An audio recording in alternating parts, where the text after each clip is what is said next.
యాని కాని పాపాని జన్మాంతర కృతాని చ, జన్మాంతరంలో చేసినటువంటి పాపాలను ఏవైతే ఉన్నాయో మొత్తం పోయి మంచి పుణ్యం రావాలని ప్రదక్షిణానికి పరమార్థం. అంటే మిగతా ఆలయాల్లో మీరు అన్నట్టు కరెక్టే, కానీ శనిగ్రహానికి తిరిగినప్పుడు కూడా కాళ్ళు కడుక్కోకుండానే రావాలంట. శని ఈశ్వరుడు ఆయన, అవునా? ఈశ్వర శబ్దం కలిగినటువంటి గ్రహాలు ఏమున్నాయి ఆయన ఒకటి తప్పితే, అవునా? నల్ల నువ్వులు కాళ్ళ కంటుకుంటున్నాయి, మన ఇంటి దాకా తెచ్చుకోవడం భయం అనుకుంటే నవగ్రహాలు, మొట్టమొదటిగా నవగ్రహాలు ప్రదక్షిణ చేస్తాం మనం, అవునా? కాళ్ళు కడుక్కొని లోపలికి వెళ్తాం, నవగ్రహాలు ప్రదక్షిణ చేస్తాం.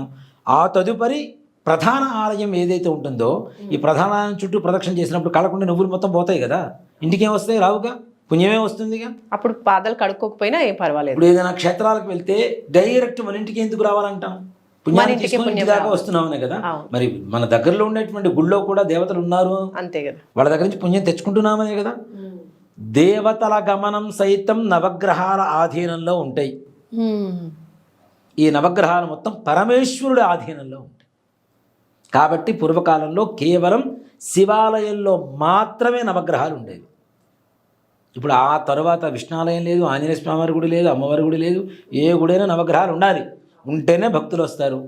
మరి దేవాలయ పోషణ కావాలంటే కూడా భక్తులు రావాలి కదా, అది ఉంటే భక్తులు వస్తారు, దేవాలయం పోషణ జరుగుతుంది. భయంతో వస్తున్నారు ఓ మాట చెప్పానంటే.